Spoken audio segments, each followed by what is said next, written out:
Hi guys, and welcome to another Divi Theme video. This is Jamie from System22 and webdesignandtechtips.com.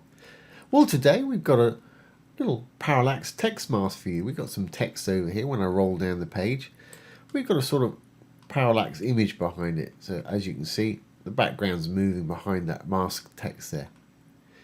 Great little effect to have on your site. Really easy to do. We don't have to do any coding for this today.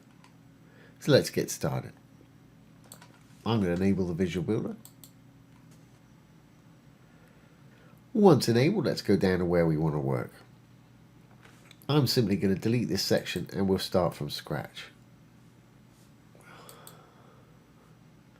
Blue tab for a section, green tab for a row, dark tab for a module.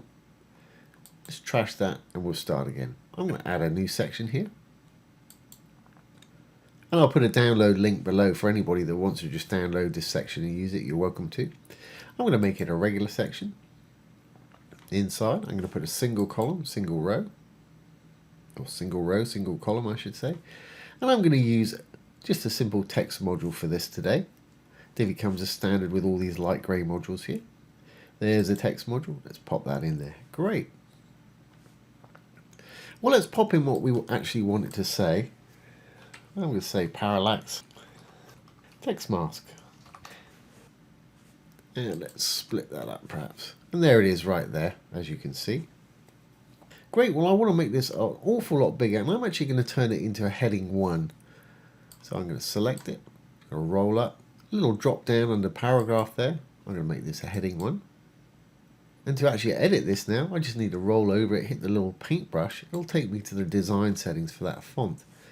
I'm going to use a more blocky font for mine today. Divi comes with a huge amount of fonts as standard. To audition one, just go in there, roll over one. It'll give you an example of that font.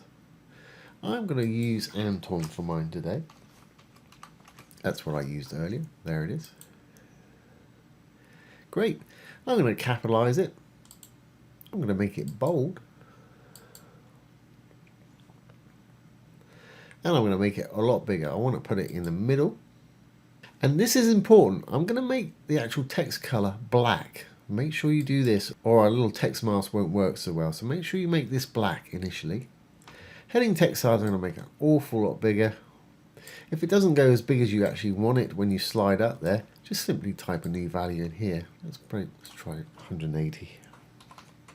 Okay, that's great, but I don't want it to break. So what I need to do is stretch our row so it's the same size as our section. So I'm just going to save my text setting. I'm going to go into my section here and I'm going to take away any padding so the row and the section are the same size. So blue tab for the section, I'm going to go in, I'm going to go down to spacing, padding, simply put a 0 in there, hit the chain, it'll do the opposite side. And I want to do exactly the same for the row. Green tab for the row there. I'm going to go to design, sizing. I'm going to say width 100%. And I'm going to copy that, Control C, or you can just type it in below if you want to, and Control V to paste. 100% max width.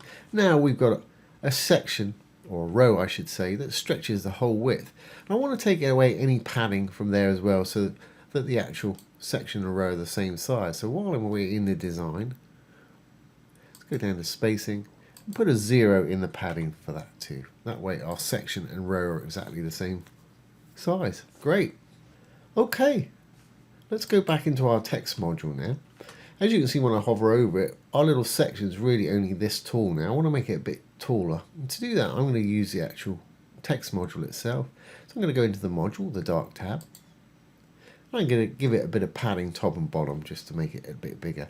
So design tab, spacing, let's give it say 80 pixels top and bottom. Just put in the 80, it'll put in the pixels. There we go, we've got a bit more breathing room for it now. Great. And what I'm going to do, this module now is stretching the whole of our section and row. I want to make sure that it's got a white background. So I'm going to go to the content, down to background, color. Make sure it's got a white background because I'm going to put an image in the column behind it which we're going to use for our mask. So we want the white to cover that image. Great. So we've got everything set up the way we want it. let's actually put what we're going to use for the mask in the background, the image. And of course you can use a color or whatever you want to put in there. So I'm going to go into the row, the green tab. I'm going to go into the column right inside the row under the content tab. For the background for this, I'm going to choose the image that I want. So we've got background color, gradient, image, video, background pattern or background mask. I'll pop in an image. Now it's not a bad idea to have something with a lot of color in it.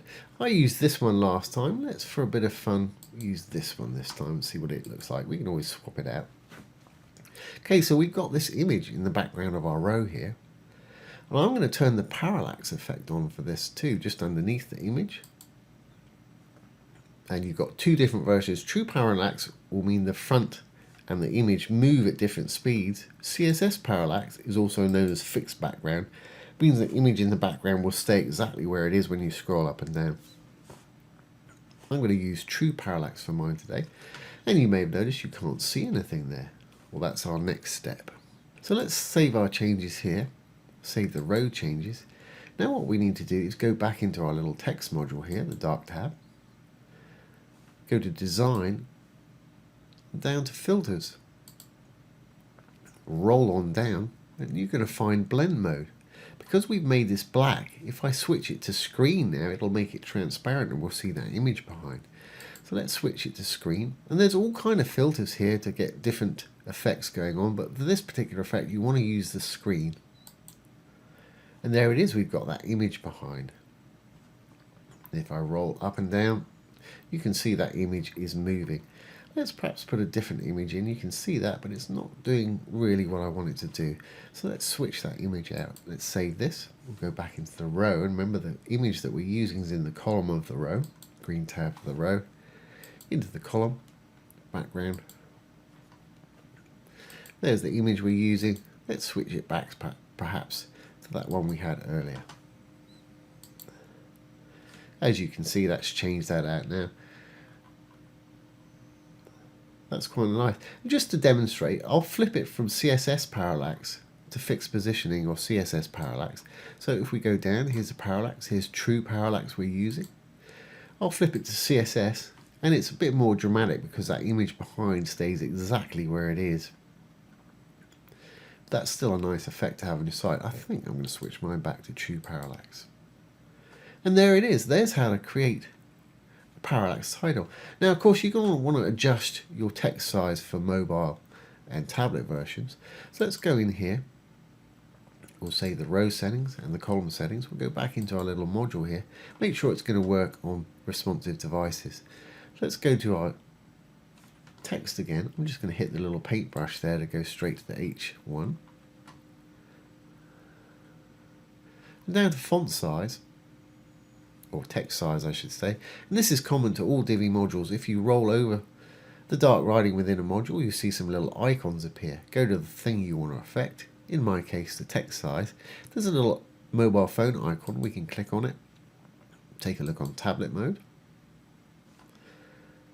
Okay, you can choose whether you want it to break like that. That's actually not too bad. But if you wanted it to be one line, you could take the text down in size until it actually fits.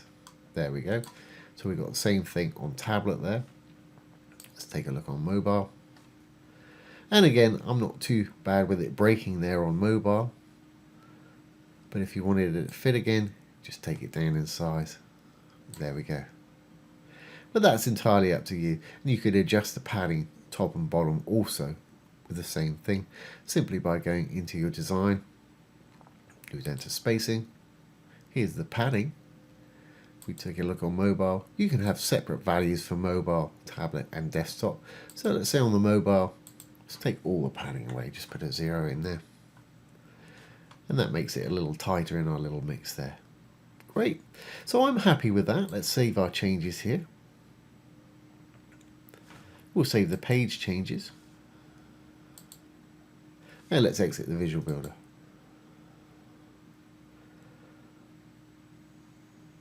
And roll on down. There's our nice little parallax headline there. And that's a great eye-catching feature to have on your site. And don't forget, I'll put a little download of this little layout. If you want to download it and just use it on your site, you're welcome to. I'll download it as a zip file, unzip it, get the JSON and import it into your Divi library. So there you go guys, there's how to fix a parallax text mask. I hope you've enjoyed this today and found it useful. If you have, please give it a thumbs up, ring the bell, comment, share and subscribe to the YouTube channel. Don't forget, if you've got any questions, put them down below. I'll do my best to answer them for you or make a demo video. Once again, this has been Jamie with System22 and webdesignandtechtips.com. Thanks for watching. Have a great